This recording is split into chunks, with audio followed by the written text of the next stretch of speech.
Okay po, so atin pong buksan ating mga Bible po sa 2 Samuel chapter 12,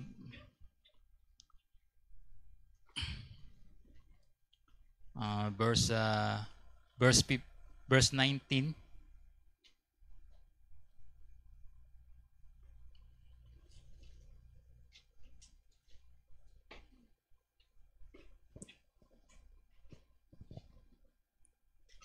Verse 19 to 23.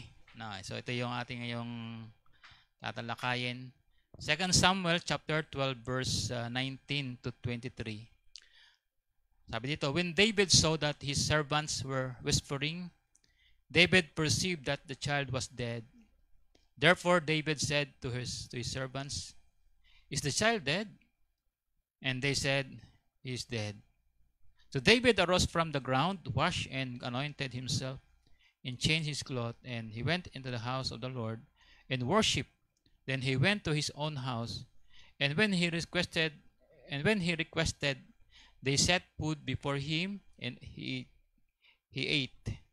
Then his servant said to him, "What is this that you have done? You fasted and wept for the child while he was alive. But when the child died, you arose and ate food." And he said, "While the child was alive, I fasted and wept. For I said, who can tell whether the Lord will be gracious to me, and that the child may live? But now he is dead. Why should I fast? Can bring him back again? I shall go to him, but he shall not return to me." Diyos po magpala sa kanyang salita. Let's pray. Dakilang Diyos, once again, we thank you sa opportunity na meron kami, freedom that we have. And alam po namin na ngayon pong araw na ito, kayo ay magpapahayag sa bawat isa ng iyo pong salita. Dalangin po namin ang patuloy po niyong gabay, ang patuloy po niyong pangunguna sa mga nakikinig ng iyo pong salita. Mangusap po kayo, O Diyos, sa pamamagitan po ng iyong makapangyarihang salita na wala pong pagkakamali. Ito po ay pawang katotohanan lamang. At ang dalangin din po namin, ang iyo pong banal na Espiritu, ang siya pong kumilos sa aming kalagitnaan, at ang inyo pong glory, ang liwanag po nyo ang patuloy po makita sa aming kalagitnaan na sa unahan na ito. Purihin kayo. Ito ang aming dalangin sa pangalan ng Panginoong Hesus. Amen.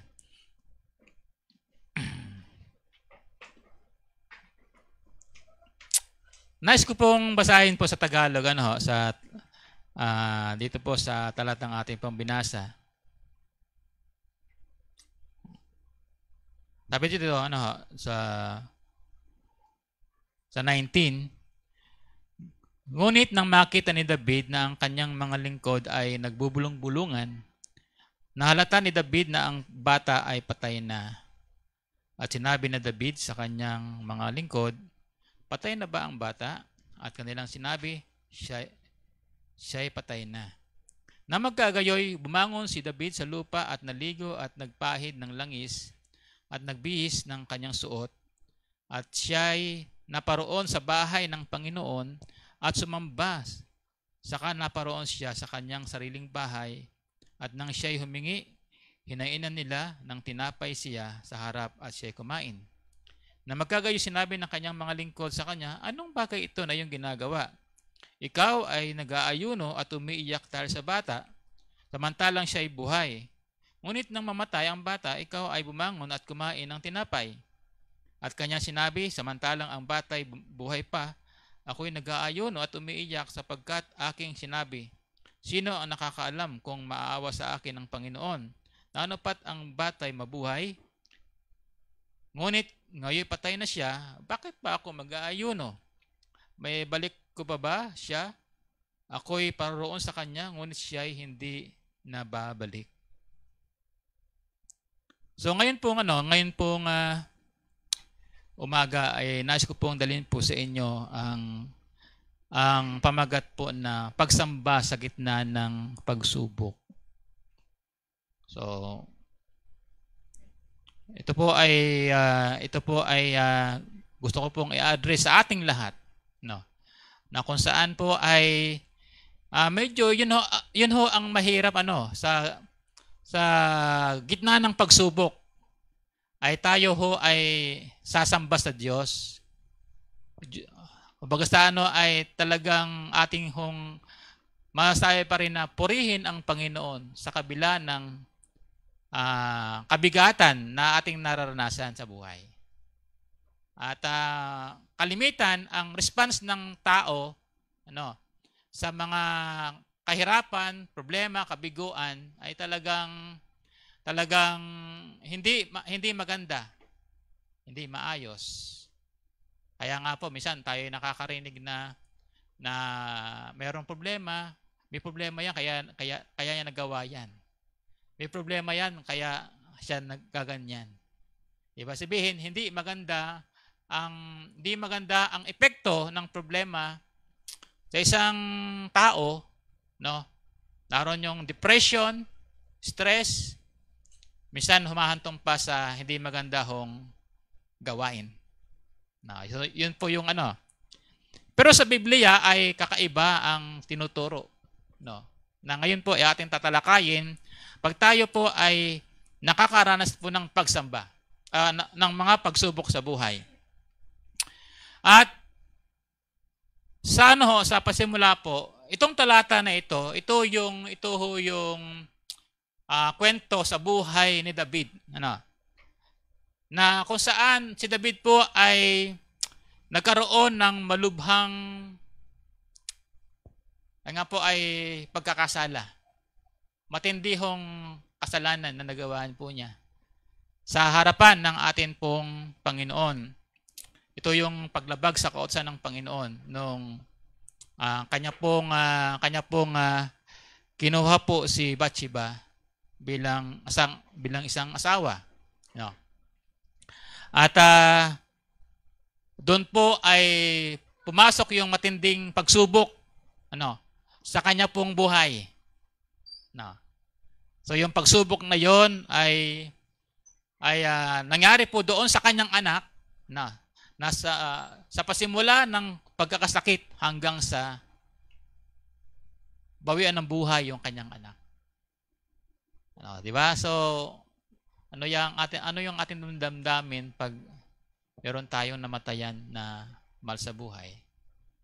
Especially po sa mga magulang pag namatay ang ating anak. So matindi hindi tayo basta-basta. At siguro I don't know kung ano yung kaya nga minsan iniisip ko, ano kaya kung mamatay yung aking pangatlong anak, butit walang pangatlo. Ano kaya ang aking maramdaman? At alam nyo, nung binasa ko ito, yun pala, ganun pala dapat. No? Bilang isang Kristiyano, dapat tayo ay maging kakaiba. No? Doon sa tugon ng mga tao, ng ibang tao, pagdating po doon sa mga kabigatan sa buhay. Kasi po talagang totoo lang, ito yung nagiging problema nating mga mananampalataya, ng mga tao. Talagang masyado tayong mapag-alala. Lalo po sa ating mga mahal sa buhay, di ho ba? Minsan pa nga nakakalungkot na pakinggan na isang mananampalataya na sasabihin niya, hindi ko alam kung ano mangyayari sa akin pag nangyari sa amin ito. Alam niyo, para sa akin, para bang nakakalungkot yun? Na sasabihin natin na hindi ko alam kung ano mangyayari sa akin pag mawala yan. Pag mawala si Mrs., hindi ko alam kung anong gagawin ko. Di ba? Kaya tanong sa akin ni Mrs., anong gagawin mo pag ako'y namatay? Sagot ko mag-asawa uli. Hindi, biro lang. Biro lang. Hindi ko alam kung siya ang mauna o ako. Pero pag mauna siya, pwede rin siya mag-asawa. Okay lang yan, walang problema. Patayin naman Pero wag lang niyo akong patayin. Okay. So, yan po yung kalalagayan na, alam niyo, itong talata na ito, siyempre ho, alam naman po natin na talaga yung ating kapatid, si Bar Christian, ay kinuha na ng Panginoon yung kanyang ama. At talagang napakalungkot noon. Although iba't ibang pagsubok sa ating pong buhay. napakahirap. Sabi nga, yung kamatayan ay ayaw nating mangyari sa atin, sa ating mahal sa buhay lalo, di ba? Ayaw nating mangyari yun eh. Pero talagang mangyayari. Lagi nating iisipin, talagang mangyayari, hindi talaga mapipigilan yan. Kahit po sa buhay po ni David, makita natin mamaya kung ano yung nagiging kalagayan niya, ano yung kanyang tugon sa matinding pagsubok na kanya pong naranasan. No. So, kaya po yung observation po sa teksto na ito, Diyan po sa verse 12, 15 to 23. Yung pong una yung karanasan ni David. Siya po diyan ay sa verse 15 and 18, siya po ay aking pong munang basahin sa 15 and 18.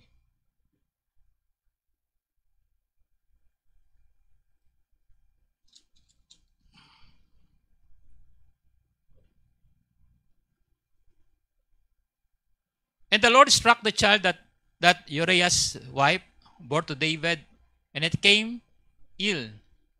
David therefore pleaded with God for the child, and David fasted and went in and lay all night on the ground. So the elders of his house arose and went to him to raise him up from the ground.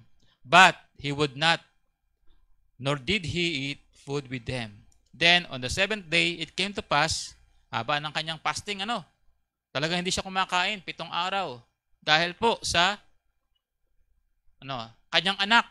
Pero hindi pa siya patay yung anak niya. Merong malubhang sakit yung kanyang anak. Sabi diyan, then on the seventh day it came to pass when the child died, and the servant of David were afraid to tell him that the child was dead. For they said, indeed, while the child was alive, we spoke to him, and he would not heed our voice. How can we tell him that the child is dead? He may do some harm. So, dito ating makikita, yun pong karanasan po ni David, na siya po ay nagdurusa at nag-aayuno.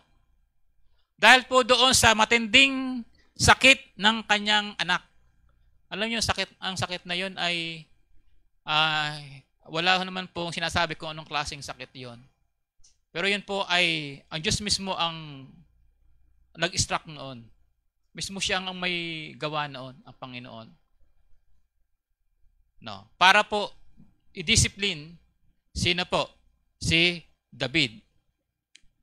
So, ipinakita ni David ang kanyang kalungkutan sa pamamagitan ng pag-aayuno at panalangin. Yan po ang normal na ginagawa sa Old Testament. Pag sila po ay matindi ang kalungkutan, talagang sila po ay nag-aayuno at sila po ay nananalangin. Na maganda naman, magandang prinsipyo. Sa isang tao ng Diyos, pag meron pong matinding kalungkutan sa buhay, ay naroon po yung pag-aayuno at pananalangin. By the way, ang pag-aayuno, fasting, hindi ho yan masama. Actually, ginagawa ho namin yan ni Mrs. dito every Thursday. Kami po ay merong prayer and fasting.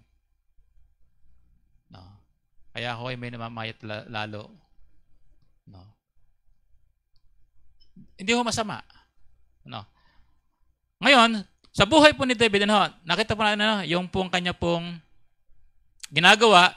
So ito po ay natural na kung saan ay tugon ng isang nagdadalamhati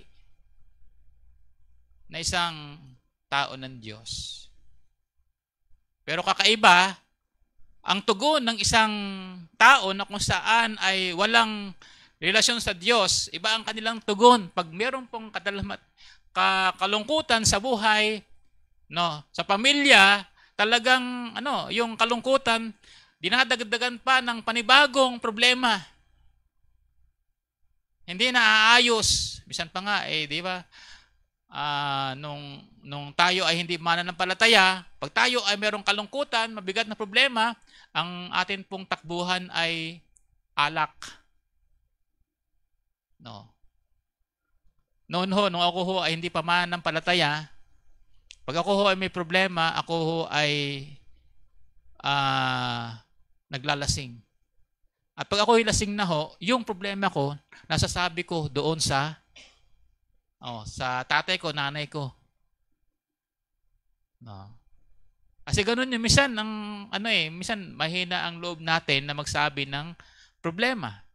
Pero pag paglasing, nasasabi. Pero iba ho sa isang tao ng Diyos.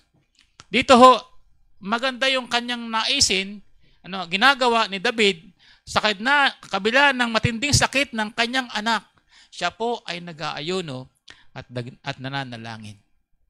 Kumusta ang ating pong tugon pag tayo ho ay meron pong matindihong pagsubok sa buhay?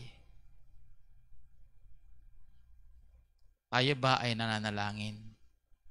Tayo ba ay humaharap sa Diyos? Maganda hong prinsipyo yan. Kaya ho, merong tanong na ganito. Bakit may mga pagkakataon na pinapayagan ng Diyos ang paghihirap sa ating buhay? Yung tanong bakit kaya mayroong pagkakataon? So, mamaya ho, makita natin ang sagot. So, yun po yung unang observation ang karanasan ni David. And then, second po, observation po dyan, ang pagbabago ng puso ni David. So, dyan sa verse 19 and 20, nung namatay ang bata, hindi na po siya nagpatuloy sa pagdadalamhati. Tinigil na po niya yung kanyang pong pag-aayuno, At hindi na po siya nagdadalamhati at sa halip, ipinahayag niya ang kanyang puso ay manatiling sumamba sa Diyos. Nung may sakit, matinding sakit ang kanyang anak, grabe yung kanya pong pagpananalangin sa Panginoon. At nung namatay yung kanyang anak, alam nyo, minsan talaga, yung ating panalangin ay hindi tinutugon ng Diyos. Kasi matindi ho yung panalangin po ni David, nag-aayon na po siya, nanalangin, pero hindi tinugon ng Panginoon ang kanya pong panalangin. So minsan, siguro, mayroong ganung pagkakataon sa buhay natin, pag hindi tinugon ng Diyos, matindi yung ating ginagawa, matindi yung ating pagseryoso sa panalangin, baka dumating ang Lord, bakit ganon? Ako naman po ay, sumusunod sa iyo. Ako naman po ay nananalangin. Ako naman po ay nagpapasting. Lahat ginawa ko, Panginoon, bakit hindi mo po sinagot ang panalangin ko? Ganon po si David, hindi ho. Ano ginawa niya? Nung mabalitaan niya ng kanyang anak ay patay na, siya po ay nagbihis, kumain at sumamba sa Diyos. Sabi, Diba, minsan, ito yung natin nakita sa mga tao ngayon. Pag namatayan, hindi makakain. O may pagsubok, meron pong kabigatan sa buhay, hindi makakain, hindi makatulog. Di ba? At ang tagal bago ma-restore.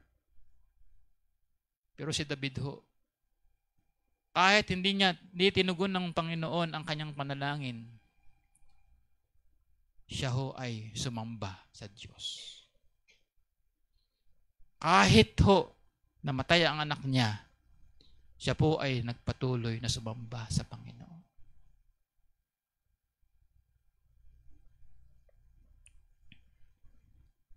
So naroon ang kanya pong pagtanggap sa kalooban ng Diyos. Ito sana yung magiging puso natin bilang mga mananampalataya. Ano man ang pangyayari sa buhay natin, ano man po yung kabigatan natin na naranasan, naroon po yung ating pagtanggap sa kalooban ng Diyos. Ito yung kalooban ng Panginoon. Ano ang magagawa ko? Ito ang kalooban ng Panginoon. Alam niya na hindi niya kayang hawakan ng anak niya. No? Dito po, ipinapakita po ni David na kanyang kinikilala. No? Kanyang kinikilala ang kalooban ng Diyos ay mataas at may dahilan kaya ito nangyayari. Diba? Kinikilala po ni David na yung pangyayari po sa buhay niya, sa anak niya, ang Diyos ay mas mataas at mayroon siyang layunin sa mga bagay na yon. That's why, napakagaan ng kanyang kalooban na tanggapin ang mga bagay na yon. Alam niyo, minsan, may pagkakataon parang hindi natin kayang tanggapin ang kalooban ng Panginoon. Pero alam mo ba ninyo, napakahalagang tanggapin natin kasi ito yung pagkilala na ang Diyos ay sovereign. Siya po ay mas mataas. At siya po ay meron pong dahilan kung bakit nangyayari ang mga bagay na ito sa atin pong buhay. Pagkilala yun eh. Ito yung pagtanggap sa kalooban ng atin pong Panginoon. So yun po yung mga observation po na ating makita sa talata na yan. So ano po yung mga aral dito na atin pong makikita? Ano pong aral? Pagtanggap sa pagdurusa bilang bahagi ng buhay. Tandaan po natin yan. Na hindi po tayo exempted sa pagdurusa. Lahat tayo tatanggap ng pagdurusa sa buhay natin. Diba? Mga hayop nga tumatanggap ng pagdurusa eh. Tayo pa kaya? Normal sa atin yun. Na tayo ay, yung pong pagdurusa ay bahagi ng atin pong buhay. Kanya-kanya lang, sabi nga, kwento. Kanya-kanya lang pong level ng pagdurusa. Pero I believe na yun pong pagdurusa na yan sa buhay mo, sa biyaya ng Panginoon, yan ho ay atin pong mapapagtagumpayan. Kasi ang Diyos ang nag-allow niyan eh. Sabihin, kung inalaw niya yon sa atin, naroon po ang kanya pong pagtulong sa atin para ma-overcome yung pong mga pagdurusa na yan sa buhay natin. Hindi yung, ito yung problema mo, bahala ka sa buhay mo. Hindi ganun eh. Ang Diyos ang susustain. Siya nagbibigay ng knowledge o wisdom sa atin para ma-overcome yung mga pagsubok na yan sa buhay natin. Pahirap, alam nyo ho. Kaya nga po, sa buhay ni, di ba, mapasin po nyo dito. So even po yung mga elders, sila po ay nahihirapan pong lumapit kay David kasi siya po ay hari. Sila natatakot. Pero sa puso po ni David, naroon po yung pagkilos ng Panginoon sa kanya. Yung pangunguna po sa kanya. Ipinaunawa ng Diyos sa kanya kung ano yung nangyayari sa buhay niya. Na ito ay kalooban niya. Ito ay pinahintulot niya. So naroon po yung pagtanggap natin dapat sa pagdurusa bilang bahagi ng ating pong buhay. Wag ho tayo mag-pray na, Lord, wag po niyo akong bigyan ng problema. Kundi ang panalangin natin, Panginoon, bawat problema, bigyan mo ako ng karunungan na gagaling sa iyo. Kasi po, pag ho ay ayaw ng problema, parang gusto mo nang mamatay. Kasi patay lang walang problema. Tapos ano po ho yung pangalawang aral dito? Ang kapangyarihan ng pagsamba sa gitna ng pagsubok. Ano ho ang tugon po ni David? Matapos po yung trahedya, nang mamatay ang kanyang anak, tumayo si David, naghugas, nagbihis, at sumamba sa Panginoon. Sabi, Yun po yung lesson natin makita, sa kabila ng tragedya sa buhay niya, siya ay sumamba sa Panginoon. nanikluhod sa Panginoon. Alam niyo, yung salitahong pagsamba diyan, yumuko ng may pagpapakumbaba. That's the word, worship. Siya po ay yumuko at nagpakumbaba sa Panginoon. Grabe no, isipin mo yon na nawala na yung kanyang anak. No. Siya po ay lumapit sa Diyos, siya po ay sumamba, lumuhod at nagpakumbaba sa Panginoon. Grabe yung kanyang sa Panginoon, ano? Kanya pong mataas na pagkilala sa Panginoon. Talagang kinikilala niya na talagang yun ay niloob ng Panginoon sa kanya pong buhay. So, imbis na siya po ay sisihin niya ang Diyos, magreklamo, no? Pinili niya ang magpakumbaba, sumamba sa Panginoon. O tayo ho, mayroong pumatindihong pagsubok sa buhay, mabibigat. Piliin mo ang sumamba sa Panginoon. Kaysa ikaw ay magwala sa buhay mo, sisihin mo ibang tao, pati alaga mo, sinisisi mo sa matinding pagsubok sa buhay mo, o di kaya kitlin mo ang buhay mo. That's wrong. Kung meron tayong matinding pagsubok sa buhay na ito, piliin po natin sambahin ng Panginoon. Piliin po natin. Yan ang nais ng Diyos sa atin. Ang pagsamba ni David, sa gitna ng matindihong kalungkutan, ito ay nagpapakita ng tunay niyang pananampalataya sa Diyos. Wow. Yung pagsamba ni David sa gitna ng kalungkutan ay nagpapakita ng kanya pong tunay na pananampalataya sa Diyos. Na ang Diyos ay sovereign at ang Diyos ay may layunin sa lahat ng kabigatan, kahirapan, ng damdamin sa kanya pong buhay.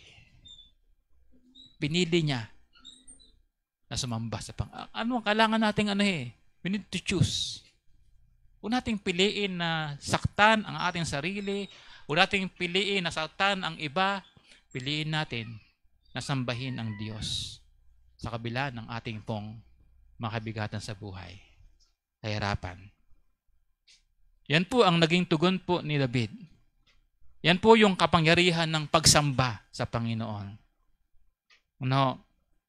So, hindi lang po yon, yung pong pagkilala sa kalooban ng Diyos. Pagkilala po sa kalooban ng Diyos. Ipinakita po dito sa talatang ito na mahalaga ang pagtanggap sa kalooban ng Panginoon. Sa pangyayaring punong-puno ng sakit sa buhay natin, tandaan po natin na meron pong layunin, meron pong plano ang Panginoon. At ang nagiging daan upang ating maunawaan yan, atin pong sambahin ang Panginoon. Alam nyo, kapag tayo ay meron pong matindihong pagsubok sa buhay, pag ikaw ay lumalapit sa Panginoon, sumasamba ka sa Panginoon, naiintindihan mo. Pero kung ikaw ay meron pong kabigatan sa buhay at ikaw ay magpapadala sa emosyon mo, hindi mo na naiintindihan kung ano nangyayari. Hindi mo naiintindihan kung anong gagawin mo sa buhay mo. Pero si David po, alam nyo, kita nyo, malinaw na malinaw ang kanya pong gagawin. Naiintindihan niya, nauunawaan niya yung nangyayari sa buhay niya. Bakit po ang nangyari ho? Ang ginawa niya, siya po ay sumamba sa Panginoon sa kabila ng kanyang matindihong kalungkutan. At naiintindihan niya, ito ay kalooban ng Panginoon. Kalooban ng Panginoon.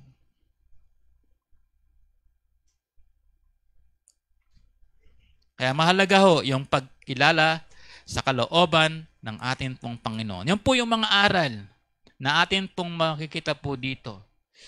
Yung pangatlo po, ano yung aplikasyon po sa ating pong buhay?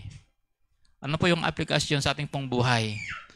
pagtanggap sa mga pagsubok. Sa araw-araw na pamumuhay, makakaranas tayo ng mga pagsubok. Pagkawala, pagkabigo, sakit. Tulad po ng naranasan ni David, mahalaga na tanggapin ang lahat ng ito, at gamitin bilang pagkakataon upang lalo tayong lumapit sa Panginoon.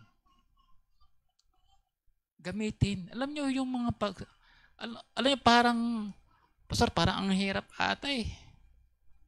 Ang hirap, sakit na ako ng pagsubok, tapos magiging daan pa rin niya para ako'y mas lumapit pa sa Panginoon. Ay, anong gagawin natin? Pag may pagsubok, anong nangyayari pag tayo ay lumalayo? Hindi natin na-praise ang Panginoon. Ano nangyayari sa atin? Lalo tayong nagugupo. Pero sa panahon na kung saan meron tayong kabigatan at tayo sasamba sa Panginoon, mas lalo ho tayong napapalapit sa Kanya. Gamitin natin yung mga pagsubok na yan. Hindi po tayo ang gagamitin ng mga pagsubok para tayo ay ilayo sa Diyos. Kundi gamitin po natin mga pagsubok na ito upang ito ho ay mapalapit tayo sa Diyos. Pagsamba bilang tugon sa paghihirap. Alam nyo, ang pagsamba ay hindi lang po ito ginagawa kapag tayo ay nasisiyahan. Ito rin po ay ating ginagawa sa panahon ng paghihirap. Yung pong pagsamba. Kagaya po ng nangyari po kay David. Siya po ay nananalangin, nagpupuri. Sa atin ay nag-aaral ng salita ng Panginoon.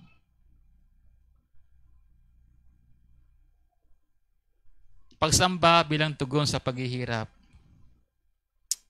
So ano po yung dapat natin gawin? Mga practical na hakbang po natin. Maglaan ng oras, araw-araw, sa personal na pagbulay-bulay at panalangin sa Panginoon.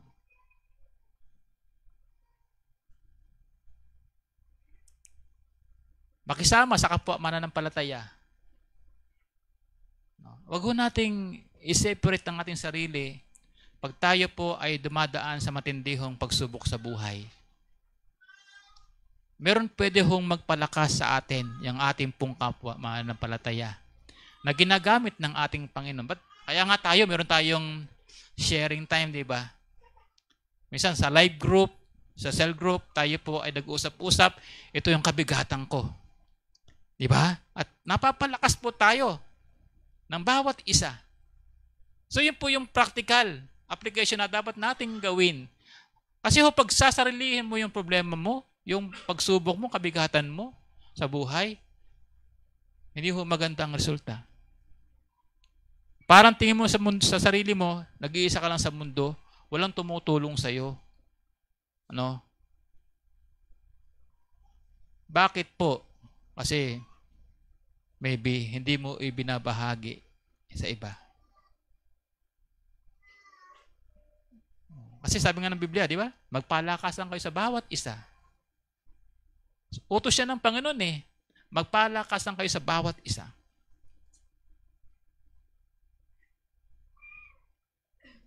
Huwag hayaan ang pagsubok ay magtaboy sa ating puso mula sa Diyos, bagkus gamitin ito upang mapagtibay ang ating pananampalataya.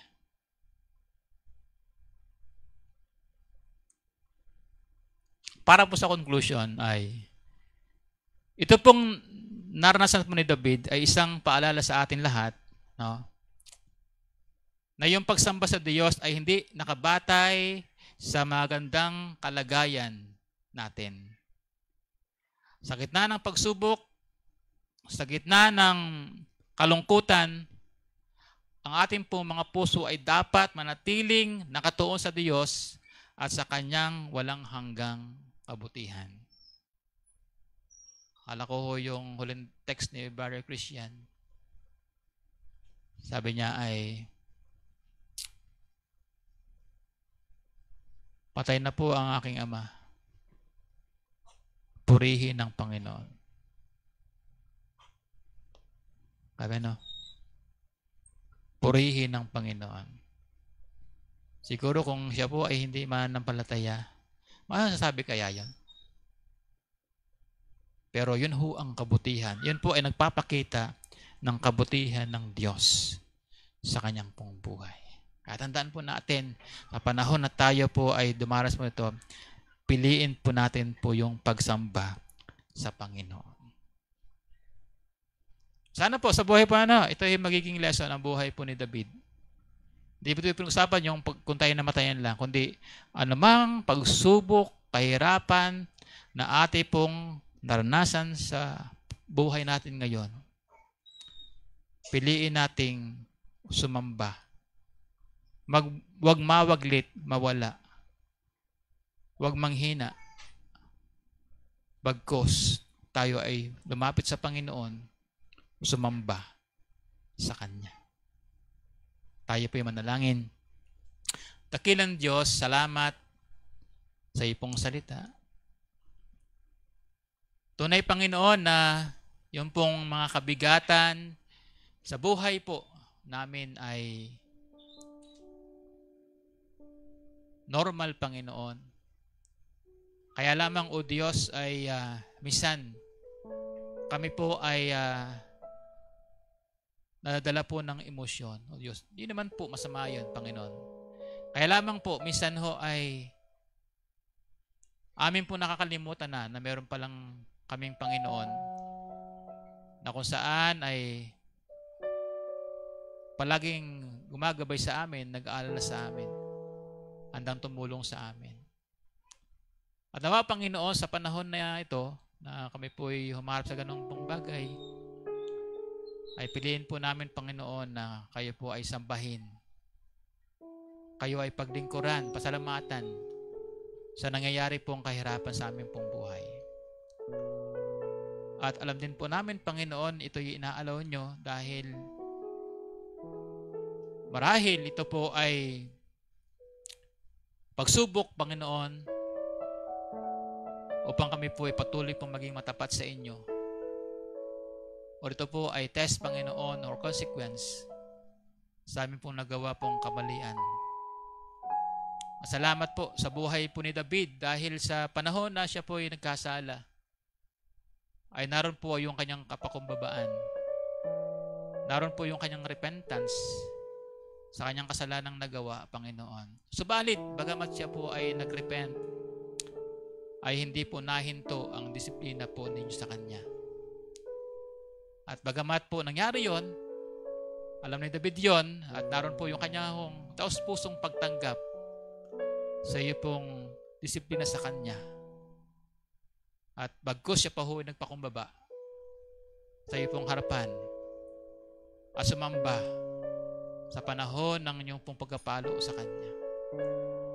Dakilang Diyos, salamat sa paalala po sa amin sa umagang ito.